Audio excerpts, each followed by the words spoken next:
Salut tout le monde, c'est Nassactu pour une nouvelle vidéo, un débat.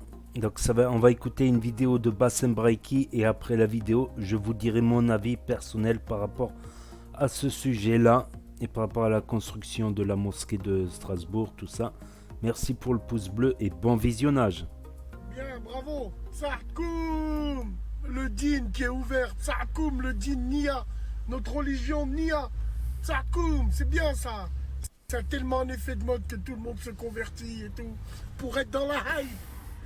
On est tellement dans la hype qu'aujourd'hui, il y a une ministre, carrément, elle ose demander à l'islam de France, entre guillemets, de faire la promotion pour Sodome et Gomorrhe.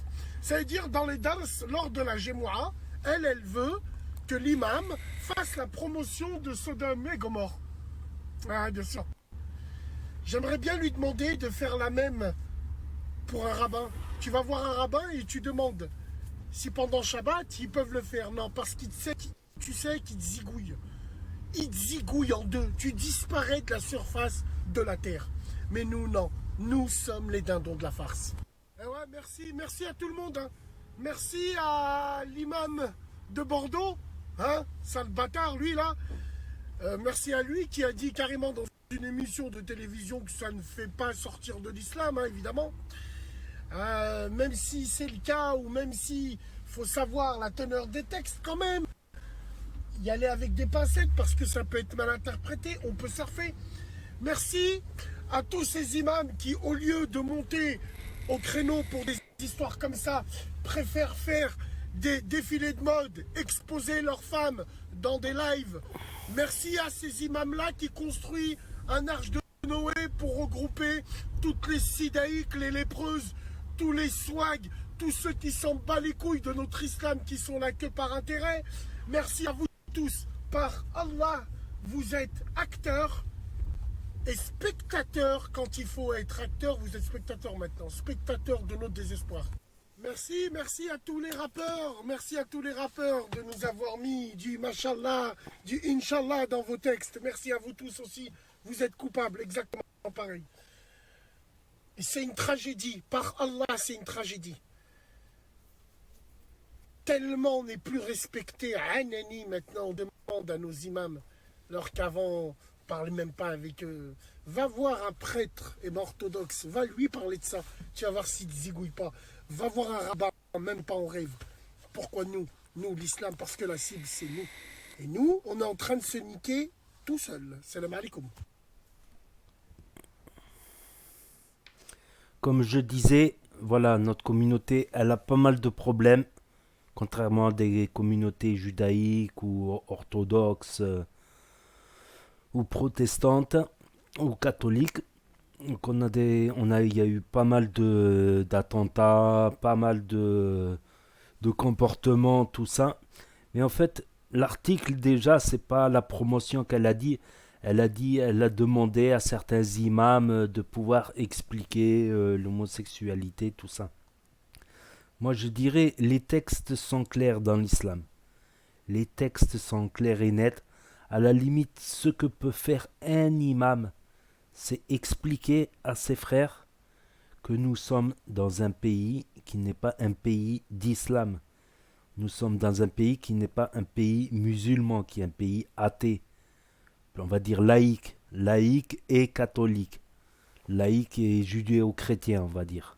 Même s'il y a plus beaucoup de juifs en France, ça doit se compter par dizaines de milliers ou une centaine de milliers. Donc, à la limite, expliquer qu'on est dans un pays qui n'est pas musulman et qu'il y a des pratiques qui sont autorisées, qui ne sont pas autorisées en islam, effectivement, qui ne sont pas autorisées dans la loi du Maroc ou de l'Algérie ou de la Tunisie ou de l'Égypte ou du Sénégal ou du Mali ou etc. Des pays du Moyen-Orient jusqu'à l'Indonésie. C'est pas autorisé judiciairement, alors qu'en France c'est autorisé. Et comme un hadith qui disait, une parole rapportée qui disait, même si le gouverneur est mauvais, tu dois écouter ce gouverneur. un autre hadith qui disait, si tu es dans un pays non musulman, tu dois te plier aux lois. Voilà, tu peux pratiquer ton islam, mais tu peux pas imposer les lois de l'islam. Et voilà, à la limite, un imam, il peut dire expliquer que voilà, qu'en France, il y a une loi en France, on est dans un pays qui est comme ça. Il y a une loi qui autorise les mariages entre homosexuels. Donc, après, ça ne veut pas dire qu'il n'y a pas d'homosexuels au Maroc, mais on va dire ils sont plutôt discrets, on va dire. Ils fanfaronnent pas il n'y a pas de gay pride au Maroc ou des trucs comme ça. Donc ça existe dans tous les pays du monde, l'homosexualité, mais on va dire c'est pratiqué d'une manière plus discrète au Maroc. Voilà, elles font moins, font pas, voilà, ils se font discrets les homosexuels au Maroc. Il y en a, ça existe, pourtant c'est incroyable, mais ça existe, mais ça se voit pas, ça se voit pas, on va dire. Contrairement en France où ils peuvent se mettre des perruques, des trucs comme ça, s'habiller en femme, tout ça, alors qu'au Maroc, non. Donc c'est interdit par la loi, mais finalement, il y en a très peu qui sont condamnés. C'est vraiment rarissime. Il faut vraiment qu'ils fassent des trucs de fou dehors. Voilà, faut qu'il y ait 4-5 flics témoins, tu vois. Témoins de l'acte. Donc c'est pour ça que aussi au Maroc, les rapports hors mariage qui normalement sont punis, c'est très rare qu'ils sont punis parce qu'il faudrait qu'il y ait des témoins pendant l'acte. Pendant l'acte, faudrait qu'il y ait des témoins. Mais bon, t'as des gens, ils sont capables de faire ça dans la rue, dehors, dans un jardin, et là, il y a un flic qui passe, c'est dramatique pour eux. C'est dramatique pour eux, voilà.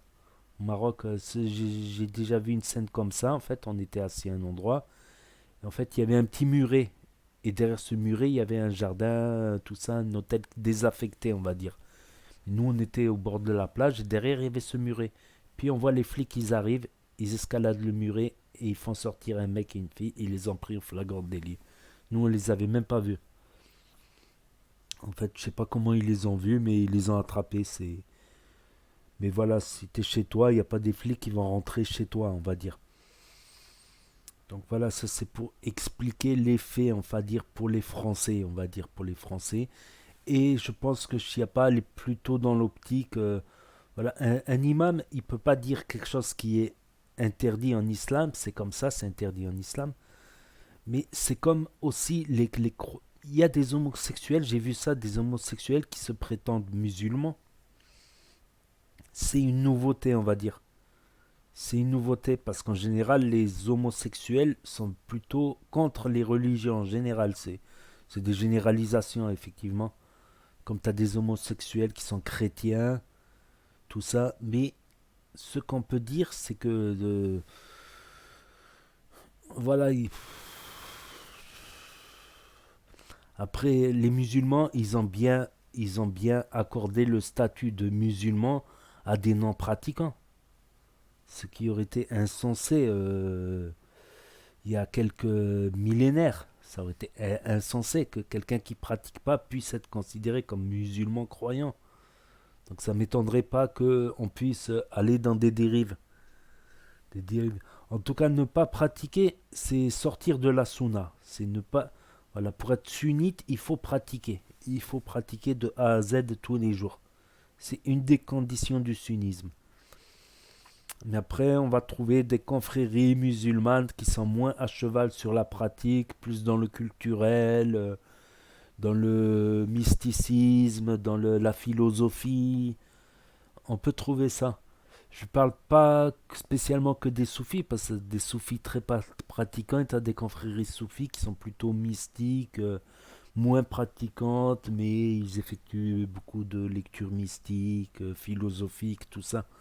Et ils sont pas, c'est pas c'est pas, ils sont pas très pratiquants, ils sont pas à cheval sur toutes les prières, tout ça. Donc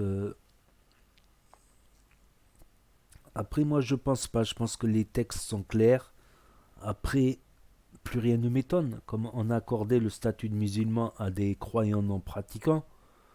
Bon, sûrement pas le statut de sunnite, mais le statut de musulman. Donc ça a été accordé notamment même à ces confréries non pratiquantes ou très peu pratiquantes. comme on peut en voir aussi en Albanie, en Turquie, au Moyen-Orient. Donc, et pourtant, ils se revendiquent le statut de musulmans.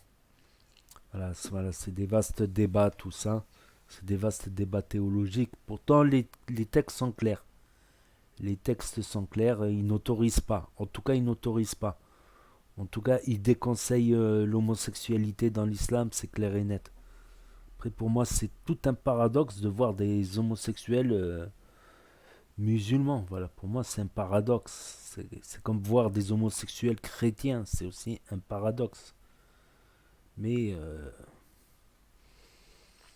après, faire la promotion, non, peut-être pas.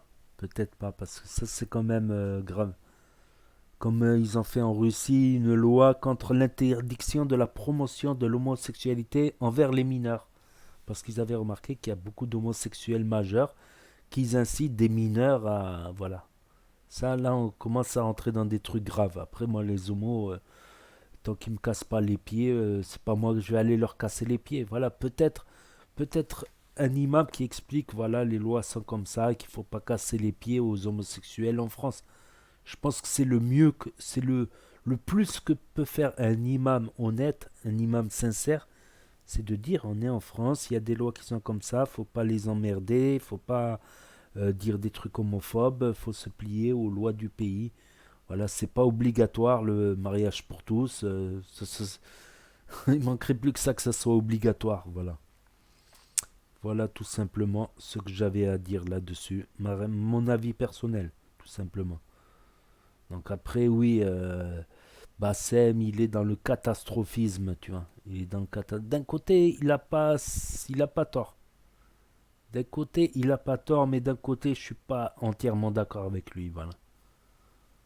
Donc n'hésitez pas à me dire ce que vous en pensez dans les commentaires, à mettre un pouce bleu, à vous abonner, à cliquer sur la cloche, et je vous dis à très bientôt pour de nouvelles vidéos. Tchuss, merci d'avoir regardé.